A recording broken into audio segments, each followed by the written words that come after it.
Okay, today we're going to start right on top of Samach Gimel 63.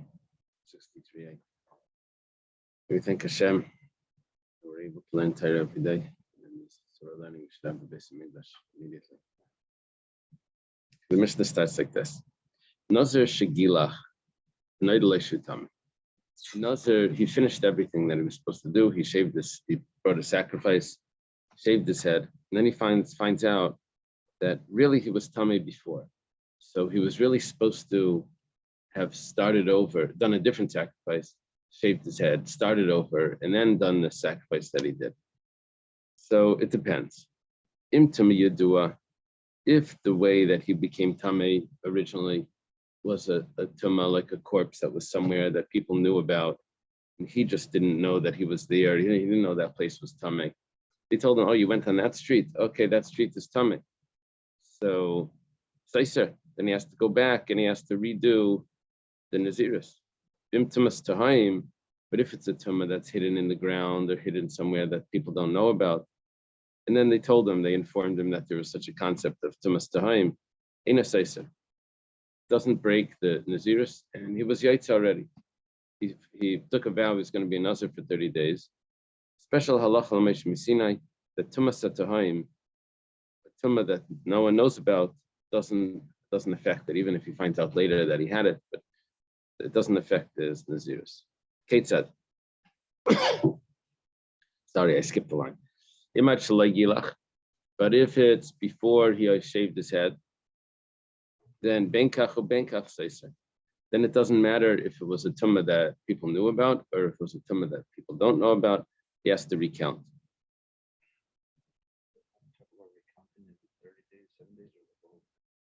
That's a discussion. Hill is asking if it's 7 days or 30 days, the recounting. It would depend on at what point he finds out about this. So according to at least one opinion, it's 7 days. That was, I think, the opinion of Rabbi Eliezer. Otherwise, it would be 30 days, according to the other opinions.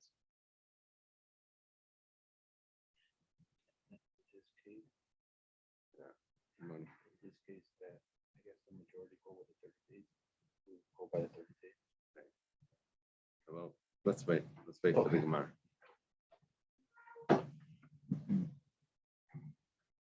Okay. Now, Kate said, what would be a case? Yorad litbal b'ma'ara. He goes down to the mikveh in a cave. Now, there's an emphasis here that Taisus points out that he didn't just go to the cave to bathe. He actually went litbal. When he's going litbal, he's definitely searching for anything that could make him tamei, that could contaminate him. So he wants to avoid that. And nevertheless, he finds that there was a corpse or a piece of a corpse that was floating at the entrance to the cave. Now, I think what it means is when he went down, he didn't actually know about it. But it's the term, let me see the vowels in here. Nimtza. And a corpse was found floating at the mouth of the cave. I don't know if that means he found it or if it means it was found later. So, so we say tamei, that is tamei. Nimtza, that because that's considered tumah yadua, because it's known it was floating right there in the open. Nimtza meshuka bekarkamar. Let's say it was sunken into the ground of the cave. Then yorad lahaker. It depends. If he went down just to cool off, then he's tar. But litarmi tumas meis, then he's tamei. But if he went to become purified, then we say he's tamei. And now the reason for this is shecheskas tamei, because what was his assumed status before he went down was he was tamei before.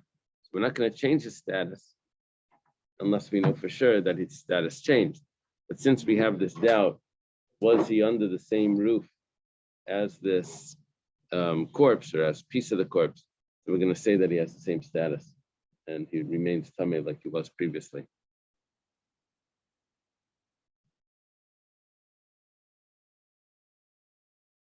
Yeah. If he was originally tar, then we say that he continues to be tar. Now, shuraglaim l'davar means because we're able to assume that. There's room to assume that. How do they translate raglaim l'davar?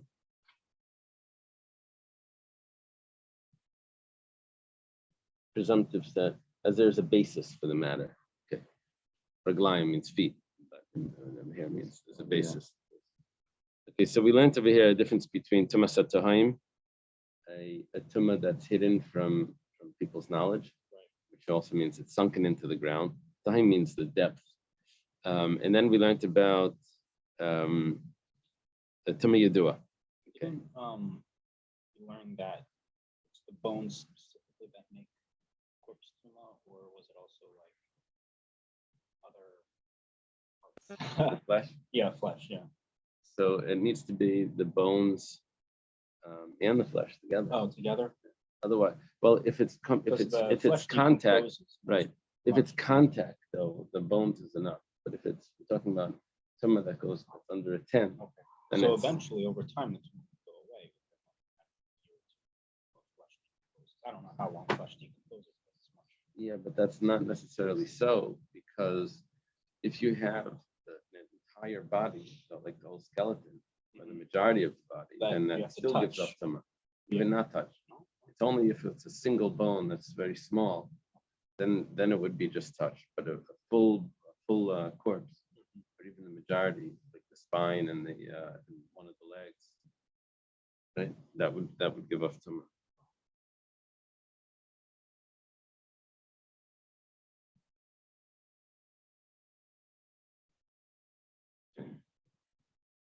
Gemara says, Minani Mili. Gemara's asking, where do we know this concept of Tumas Hatahim? Where's it from? Amar Rabbi Lazar, I think it's Rabbi Lazar. Amar Kra, mine it's abbreviated. Pasuk says, V'chiyamas meisalav v'pesa pisan. This is actually talking about the Nazir himself. It says, if a corpse, if a person dies on him suddenly, now, this is talking about the Nazir. He's not allowed to become tummy. But if he's in a house and someone passed away, it just drops dead in the house. So then he has to recount, right? So, but it says he dies on him. The term is on him. What's on him? Allah, it has to be known to him. It has to be clear to him. Chivar means white, but it means that it has to be clear. It has to be clear to him that he became tummy. So what's the difference between Tumas Hatahim, which is no one knows about, and Tumah Yadua? We just said that according to this opinion, which is the opinion of Rabbi Lazar, is that it needs to be clear to him. Did he know about it or did he not know It also about it? has to be clear if it's actually a corpse. That could be a body that's unconscious. Right. Rish Lakish says, Amarkra. There's a pasuk that says, this is a Pesach Sheni. If a person was tamei, or if it was distant from the Beis Hamikdash, he's not able to bring the Korban Pesach in its time. So he brings the Korban Pesach at a later time. So what does it say? It says if he's tamei lenefesh, that means impure to a soul, that means to a corpse, or he's on a journey. So we have this comparison. Say ki derech, so just like a journey, just like a road. Ma derech begali, just like a road is open. Afkal begali. So too, when we're talking about tumah that would make a person impure, it has to be something that's open, that's revealed to everyone. But if it's a tumah that's hidden, it doesn't apply. So it's interesting that the what do they say? What you don't know doesn't hurt, right? So that would go along with this. But if you don't know about it, and then it's fine, at least in this instance. Ve'ela Hadatanya or Hadatanya it's supposed to be. This that it says in a brisa, it's not as a Mishnah. Tanya is a brisa. This that what does it say by you? Hadatran. This that it says in the Mishnah. Ezu Tumasatahim. What is considered Tumasatahim? This is what we've been translating as a tumah that no one knows about. What is it? What is this? We have a brisa or a Mishnah that talks about this. It says Kol she'ena makir echad b'seifa olam. This is something that no one knows about it, even someone in the most faraway land. No one knows about this Oh. corpse that's there. Well, aval makir echad b'seif ha'olam, but if someone does know about it, even one person, it's not any more tumas time because it's considered something that's known. Now, we had a machlekes before. What is the source to be lenient by tumas time?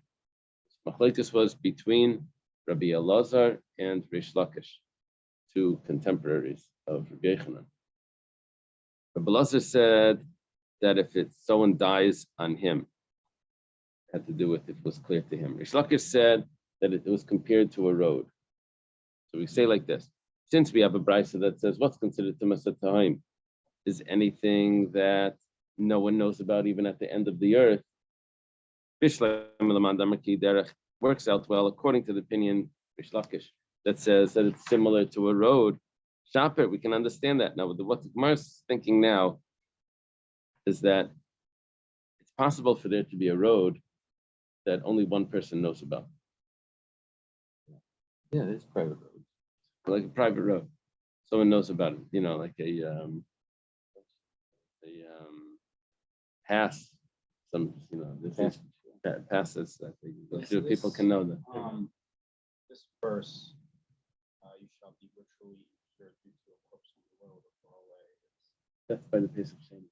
Oh, By the people that couldn't bring the first Pesach, they wanted they could allow to bring it on the second Pesach.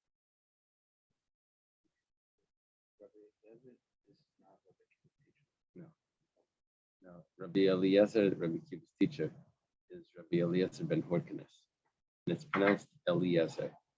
This is Elazar, and this is Rabbi Elazar ben Pedas. He's a student of Rabbi Yochanan, a student of Rabbi Yochanan. Yeah, whenever the Gemara quotes Rabbi Elazar, it's always Rabbi Elazar ben Pedas. Whenever it's a Mishnah, and it's Rabbi Eliezer, then it's Rabbi Eliezer ben Horkenes. If it's a Mishnah and it's Rabbi Elazar, then it's Rabbi Elazar ben Shemua. That's Rabbi Kiva's student. Yeah. The first one is Eliezer Ben ben Horkenes. Horkenes. He's up there. He's a student of Rabbi Yochanan ben Zakkai. Eliezer ben Shua. Rabbi Elazar ben Shemua is Rabbi Elazar ben Shemua. There's a difference here. Eliezer or Elazar? Elazar. Elazar, right. Yeah, the down one. Yeah. Elazar. And then what we're quoting here is Rabbi Elazar ben Pedas. He's on the next page.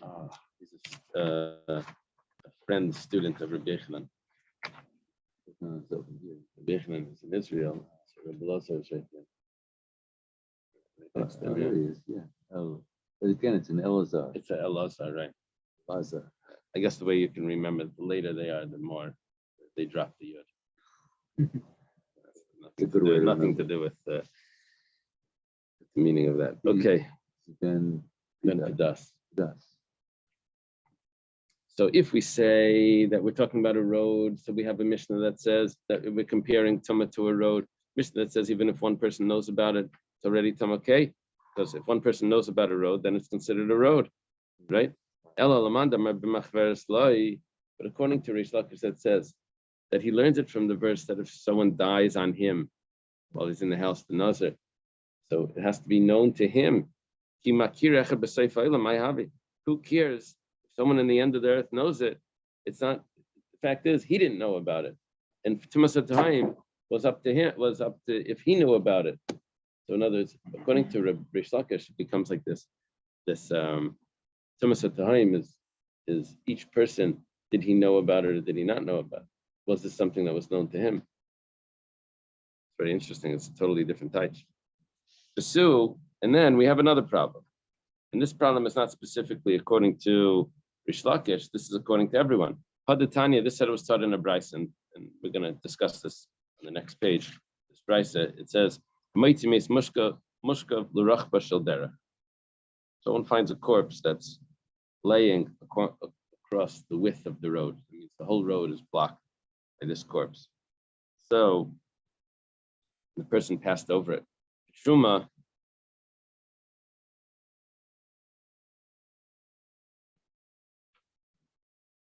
is a corpse in the ground, I think.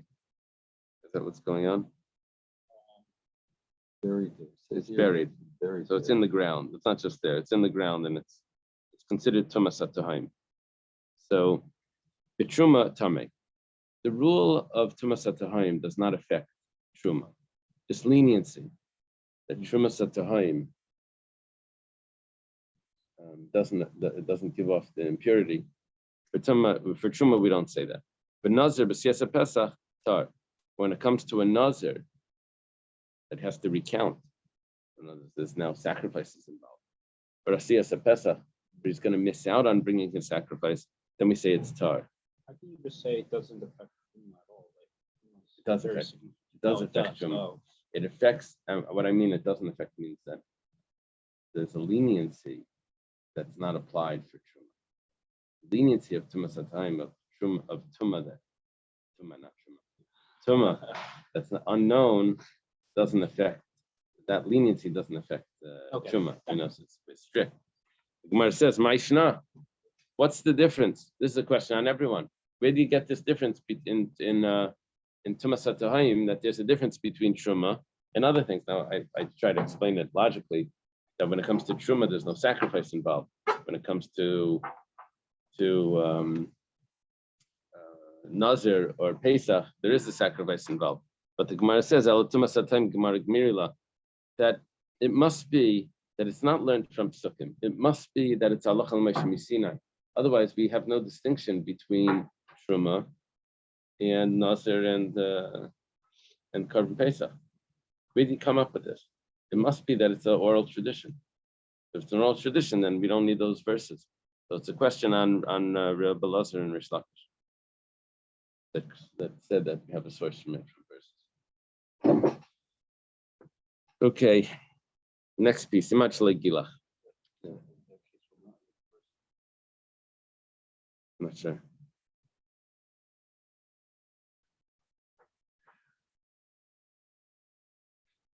No.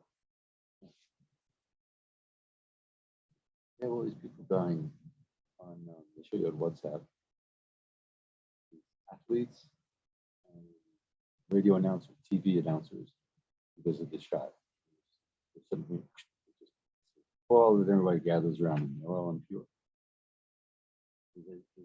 They made the whole studio. Yeah, but it doesn't matter for us until we have to bring a Korban Pesach. Well, here it is. They get it ready. Korban Pesach. That's something that only when we have the Beis Hamikdash we're going to do. Yeah. Imach Gilach, if he didn't, if he found out that he was tamei before he shaved, it means before he completed his Naziriteship. So then he has to redo it. He has to recount. Mantana, who's the author of this that says that if he didn't shave yet, so then he has to recount? Rabbi Yochanan, Rabbi, does it say Eliezer or Elazar? I think it's Rabbi Eliezer. This is Rabbi Eliezer. It's Rabbi Eliezer. Rabbi Eliezer in general, Eliezer ben Hyrcanus is very unique. A unique Tana. He'll argue with everyone very often. It's like you would say today outspoken. So he has his unique opinions in a lot of things. So Rabbi Eliezer says that the haircut is the critical factor which allows the nazir to then drink wine and to become tameh. See, there's several steps to the process. One, there was the sacrifices, the sprinkling, the slaughtering, the sprinkling of the blood. The sages say that once you sprinkle the blood, then the person can drink wine. Rabbi Eliezer says no, he has to first take his haircut, which is done immediately after that. But according to Rabbi Eliezer, the expression here was if he didn't shave his head, then he has to recount because he's still in the middle, right? He's still in the middle of the Nazirite. He has to recount. That's because this is following the opinion of Rabbi Eliezer that says the shaving of the head is the critical factor which completes his Nazirite. Taglachas ma'keves. Now, ma'keves means it holds him back from completing, from it being valid. So until he does that, he's not finished. Boy, Rami Bar Chama has a question. Yeah, Rami Bar Chama is a student of Rav Chisda. He's a friend of Rava. Yeah, go over to the next page on the Babylonian side. Rami Bar Chama, right over there.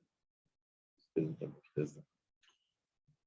Boy, Rami Bar Chama has a question. Nitma b'teich malais. Very interesting question. If someone became tamei during the Naziraiteship, but he doesn't know about it, he only finds out about it after the Naziraiteship is ended. So mahu, how does this work? Basi yediyas linan. Do you go after when he finds out about it? The yediyah lacher malesi, and he found out about it after the Naziraiteship, so it's all good.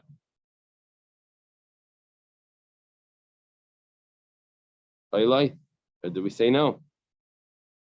Or do we say that the fact is he became Tamid before him? I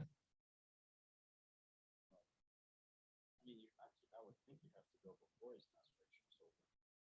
So sooner the better. Yeah, no, the question is he only finds out after the Naziraiteship is over that he was Tamid. Wow. Well, I think what the Gemara is gonna explain as this is gonna come out, the Gemara will explain this a little more. I think what the question is, he's finding out about it after the sacrifice was brought, before the shaving. But he was really tamei. He was really tamei much earlier, even before the sacrifices. So do we say, you see, there's a difference over here. If he becomes tamei at the end, the opinion of Rabbi Eliezer was that he only has to count 7 days to redo the sacrifices, but he doesn't have to count 30 days. But if he was tamei in the middle, then he has to recount 30 days. Really, the question over here is, do you follow when he was actually tamei? Because now he knows that he was actually tamei way before, and he has to recount 30 days of the Naziraiteship. But do you find out, or do you follow when he found out about it, which was at the end, and he only has to recount 7 days of the Naziraiteship? That's how the Gemara is going to play it out. We had the same discussion before. That one. Like when the person found out. Oh, do you follow? Yeah, when it actually, yeah. It's weird to say that it makes a difference when he finds out about it, because that's not the fact. The fact is when he was tamei. What's the difference what he knows? But apparently that makes a difference, because Tumas HaTahaim was what people know. So, Or it was when they found out. Like when the husband would find out about the yeah. Oh, that's what you mean. Uh-huh. Interesting. That's not a reality. That's just giving him the ability to annul his wife's neder. That's something else.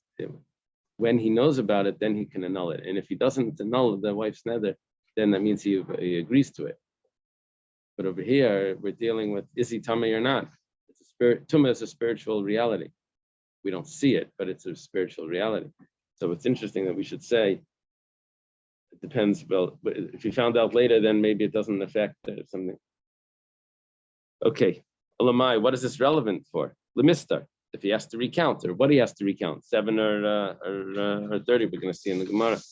Amarava, Rava is going to try to answer. Tashema, we're on top of 63b. Tashema, come and listen. Imaj legilach, quotes the Mishnah.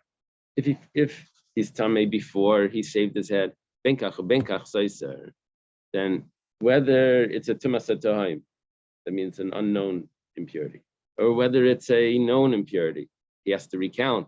Echidami, what's the case? If he knows about it, and if he was tamei, and he also knows about it while it was in middle of the Naziraiteship, I need a Mishnah to tell me that he has to recount his tamei. Elalav, it must be what the Mishnah means to say. What's the chiddush of the Mishnah? That it's lachar maleis. He became tamei taich maleis, in middle. Taich is in middle. Maleis is the completion of his name. Became tamei in the middle of his Naziraiteship. He finds out about it after the Naziraiteship. Shema mina. This would be a good answer that we see from here, that we follow not when he knows about it, but we follow when it actually happened. We say that if he was tamei during before he shaved, then he has to recount, and we proved that it has to be that he didn't know about it. Then he only knows about it after. Otherwise, what's the chiddush? So then this tells me even a bigger chiddush, that we follow the actuality, the actual tumah, not the time when he became tamei, not the time when he knows about it. Right. Shema mina. Gemara says 1 second. Vadayin tibaylach. We still have another question. Kulei seiser shiva seiser. You didn't explain, because maybe it only has to recount the 7, which means that we're not following when he became tamei. We're following when he knows about it. Maybe it just means that I get it that he has to recount. But what does he has to recount? If he only has to recount 7, that means that we're viewing it from the time that he found out about it, before he shaved, but it's after the sacrifice. Laman, Gemara says, if we're following the rabbis, Pshita the Kulei Seiser, then they always say that you have to redo the 30 days. And if it's Rabbi Lazar, then after the malays, after he counted the 30 days and he becomes tamei, even though it's before the haircut. But Shiva Seiser, it breaks 7 days. He has to recount 7 days. So who are you? I think what the Gemara is asking here is, what is the chiddush now to this? If it's each one has its own opinion. So Amalach, what this means is that Rami Bar Chama would say to you, in other words, but he's the one that asked the question, that Hani Mili Kinit Ma'achar Malays B'Hailaf Ne Malaysi.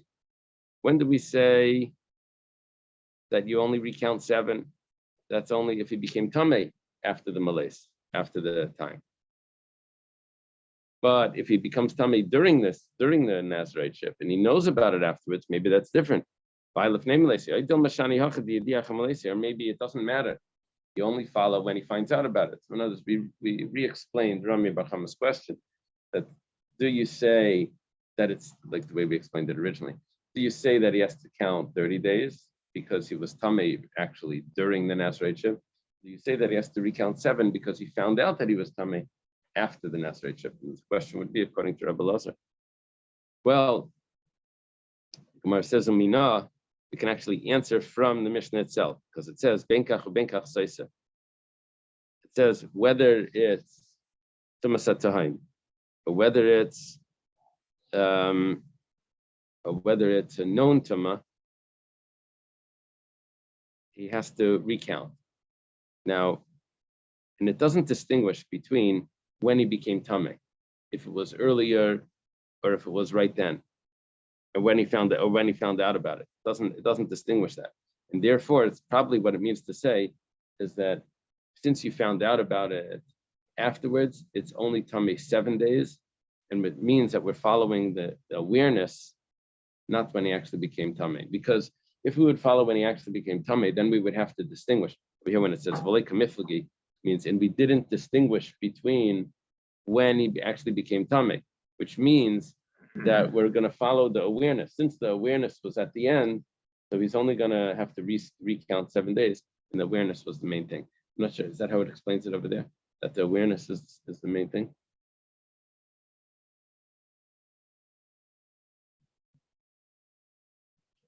Let me see. This indicates that in any case he negates only 7 days. Yeah, which means that we're following the awareness, which was at the end. Because if we're following when he actually became tamei, then it would negate 30 days. In the middle. I don't understand where the 7 days is from. Yeah, the 7 days came in because we said that if someone actually completed the whole Nazirite, Right. But he then became tamei at the end. He said he's going to be a Nazir for 30 days, which he was. Right. But he becomes tamei before he brings the sacrifices. That day. That day, when so he already did his Nazirite. His only problem is that he didn't do the final exam, but he did his whole semester. Yeah, this is before he cuts his hair. Before he does that little process. So he really covered his vow. For his vow, he covered it. Only thing is, he has some rules that he has to deal with. So for that, we wait 7 days, becomes pure, and he brings those final things because he already completed. That's But the how opinion long of Rabbi someone is Eliezer. tamei anyway. Right. But the other opinion says no. You actually just broke the whole Naziraiteship and you have to restart the Naziraiteship. That's but anyway, what we're saying over here is that even though he became tummy in the middle, since it was Tumas Tahim, and he finds out about it afterwards. So we say that we're going to follow what he found out. Actually, Benkach, it doesn't matter if it's Tumas Tahim. Since he finds out about it afterwards, he only has to count 7 days. So it's as if it's over because regardless, in any circumstance, he's always going to have to count 7 days with anyone who's near a corpse because that's how long we're coming. Right. So Right. It's as if it's over according to this opinion. This was the opinion of Rabbi Eliezer anyway. I'm not sure if we're gonna go over it. What if the person finds out after they shave, they do the sacrifices, they did everything, Then it's good. so that it's like a sealed, like, Oh, then, 1 second. times.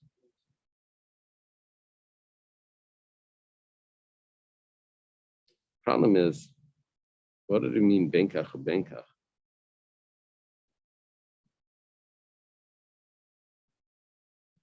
Tumas. You see, if it's a regular Tumah, even if he already did everything, he already shaved his head, he has to go back and recount it. Why are we saying this is unbelievable? Because what comes out is that a Nazir that shaved means he completed everything, but he finds out that he was Tameh beforehand, he has to go back and redo everything. Why? Because it's a Tumah Yedua. It was a Tumah that people knew about. He just didn't know about it, or something.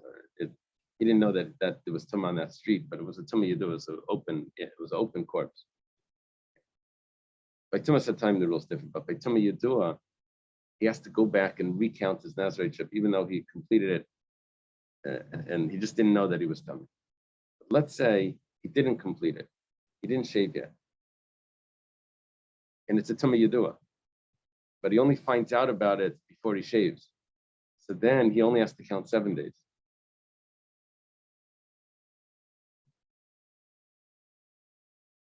Yeah, it comes out, it's like, okay. I guess like when he completes everything, it kind of like nullifies everything. That's when it's a certain scratch. Yeah, maybe. Maybe that's how it works. Just 1 second. I think I saw someone mentioning this.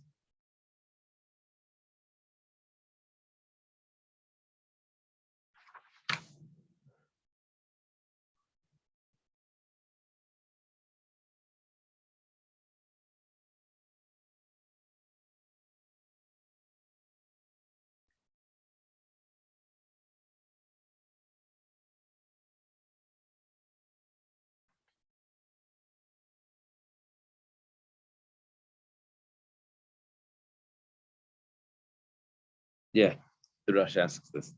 The Rush asks, there's a question. You're telling me that you followed the Yediyah when you find out about it. The Mishnah says that if he finds out it afterwards, the whole thing, he has to go back and restart. You told me over here you follow when you find out about it. Then he wasn't. If you find what's it? If the main thing is when he finds out about it. So if he finished the whole Nazirus and he shaved, so why should he have to restart? He found out about it afterwards. Now you're telling me that before he shaves, when he finds out about it, that's the main thing. He only has to count 7. So the main thing is the awareness. Doesn't fit with when he finds out afterwards. He shouldn't have to do anything. So the Rush says, nearly lataretz. Can't compare. I think it's what you said. Here at the Hillel's answer. Says that in the beginning, when you bring your sacrifices, you have to bring them again. You have to follow the reality. Because if you follow the awareness, then it's already over. But if it's before the sacrifices or before the shaving, he doesn't explain it. He doesn't explain. He says you follow the actuality if the whole Naziraiteship is over. You follow the awareness if there's still something still going on. Anyway, okay. Taner Rabbanan, So in the brisa, we're going back to explain the brisa that we mentioned. Someone finds a corpse that's laying across the width of the road. So the truma, tame. When it comes to truma, in other words, can this person that is probably a Kohen, is he allowed to eat the truma? We say no, he's tame. But Nazir, Baisa Pesach, when it comes to regarding a person that was a Nazir, does he have to recount? Or if it's someone that's on his way to bring the carbon Pesach, we say that he's tar. We're going to have a bunch of Bamed Devarim Amurim. Bamed Devarim Amurim is, when do we say these words? In other words, what's this? How do we qualify this? What are the limitations of this? Bamed Devarim Amurim Shein Le Makam Lavar. When do we say that he's tamei? That's only if the only way to get over this would be to pass over the corpse. Aval Yesh Le Makam Lavar. But if there was some area that the corpse wasn't across the entire road, there was a way that you could get by without walking over the corpse. So after truma tar, then he would be even tar for truma. Why? You say, well, look, he was tahar before. You want to make him tamei, you have to prove that he became tamei. When do we say this? That's only if he's complete. It means the corpse is complete, it's a complete body. But if it's the corpse is broken apart, then we say that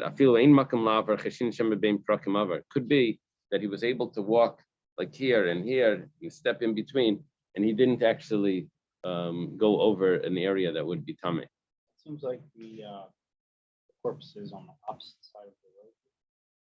No, it's across the width. Oh, The width means that it's not along. If it would be along the length of the road, then he would walk alongside it. There were 2 lanes. He walked alongside it.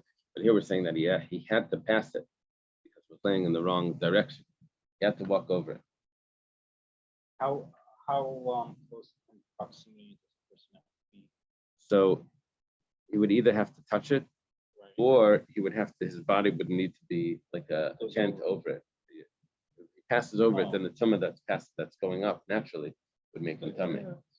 So if he's in a vehicle, If he's in a vehicle, if he's actually in a vehicle, he's probably tar, because this distance between the vehicle and the corpse would make it tar, would be insulation. because in a lot of areas they have those mounds to slow you down. They're called dead policemen. Uh-huh. That's right. Yeah. In Spanish areas. It's just funny. That means by walking over it, it really is a dead policeman. Then you would be tummy. Yeah. If a non-Jew gives off tumah, the oil, Ah. that was a discussion. But and I think we say they give off tumah touching. That's for sure. The oil, I'm not sure. That's a discussion.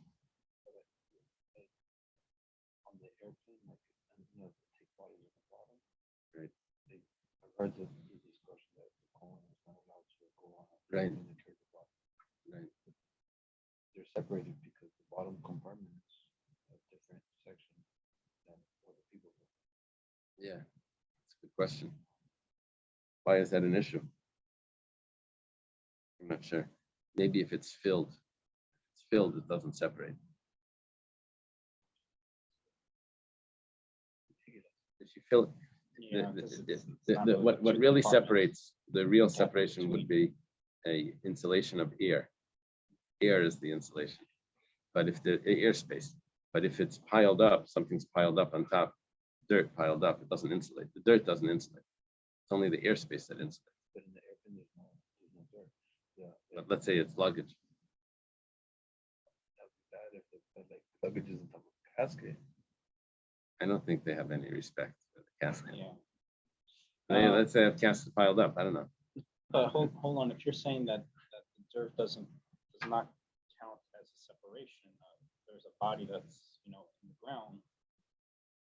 And someone the passes tumah, over it. right? With that's the tumah of a cemetery. However, most people wouldn't know unless they're Right. not in a cemetery. Right, right. Well, outside of a cemetery, Outside of a you cemetery. probably there's no grave There's there. no And that's marker or except for outside the land of Israel. That's one of our issues. Outside the land of Israel, we say everything's coming. Oh, But wow. in I the don't land of remember. Israel, we assume that if it's not in a cemetery, then it's pure, right? That's the Tumas Hatayim would Because you be, don't know, you didn't because you know don't that know. someone was buried there.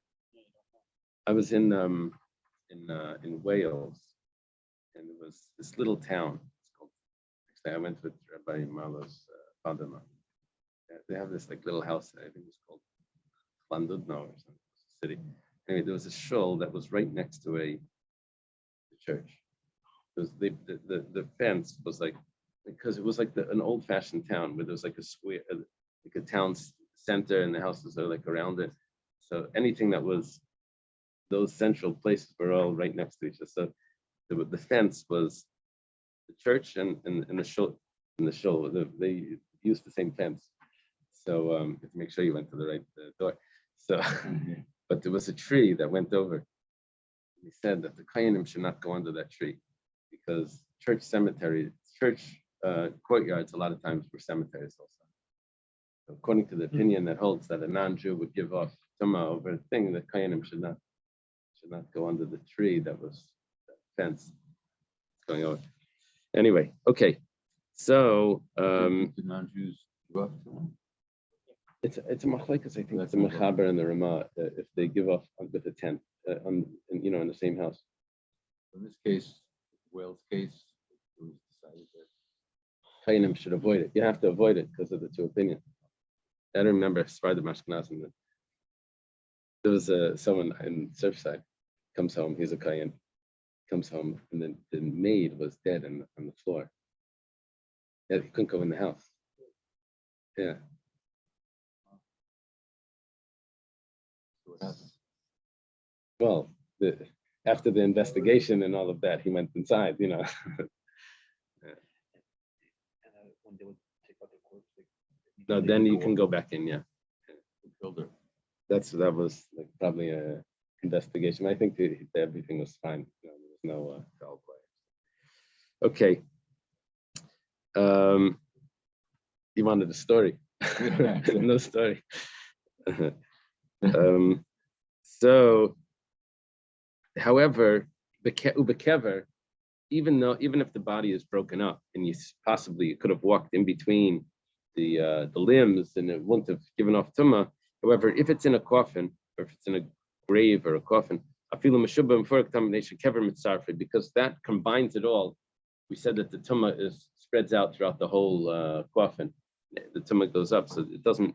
You're not going to be able to walk in between the limbs because it's all considered one thing inside that coffin. And when do we say all of this? That's b'mahalach baraglo. Because if he's going on his feet, he's able to step here and step there and step in between. But if he's carrying a big load, which means a big load means there's a wide load over him. So even if he could walk his feet in between or along the side or to get by, but he'd still be under this load that he has. Or if he was riding, when you're riding an animal, you don't have that same way of maneuvering, be able to step here and step there. So we assume that he became tummy. It's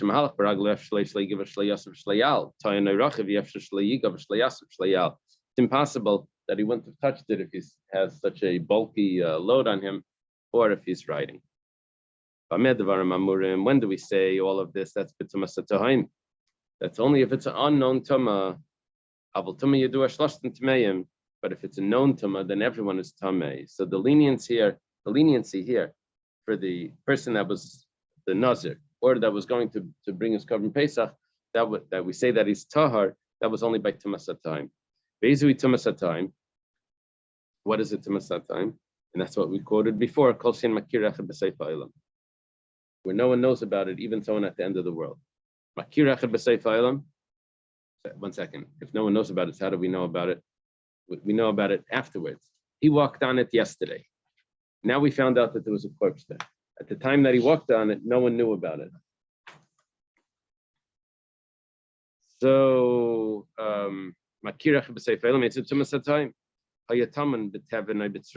if the body was hidden in pebbles, or straw, then that could be tumas because it's possible that someone died and no one that was there to bury it, just this pebbles rolled over him naturally, just from wind and whatever it was. That's possible that there was no human intervention there. The yamim ubafela menekiki aslam. What does yamim mean? In waters, seas. Is that how they would do it? They would bury someone in the sea? It just says in water. In water, what's ba'afela? In dark? Or in a dark place. Dark place, and the kike Islam is clefts in the rock. Angel to time. I guess the assumption here is that there was human intervention. Someone did know about this. I'm not sure why. Maybe fell into the water. How do you know what's What makes you think it's human intervention? Seems the opposite. the Like, kike Islam? no No, one would know about it. that's what I'm thinking. But the kike Islam, if he was buried in a cleft in a rock, then you would assume that he didn't climb in before he died, and no one knew, and then he just died. You Oh. assume that someone put him there. Oh, Someone put him there means that it was known. someone killed him there. And Right. So these No. also must have been someone knew. This concept of tumas hatayim only applies to a corpse where we have these leniencies. We don't have it for other things like a sheretz or something. I'm sorry, not for a zav and a zavad is what they write. A zav and a zavad, that's not considered tumas hatayim. What it means ba'afela in the dark or in the water means that it's not covered over. Most of the time also has to be covered. There's another aspect to that, it needs to be covered. If it's not covered, that's what it means, because it's why is it not covered? Because it's in the dark. So it's not covered. So then we say that it doesn't have to be. The kike slime, I think, had to do with human intervention. Someone put him there. But it also can't be covered. Other things can't be covered. Yeah, there's different commentaries here on the kike slime. Okay, let's leave it over here. on each side of the Arab. So We're up to Ketzad Yarat, yeah, the 2 dots. Is that a new piece for you? Kind of. Yeah, okay, good. Thank you. Okay. Have a good day, everyone. Have a good day. Kol tov.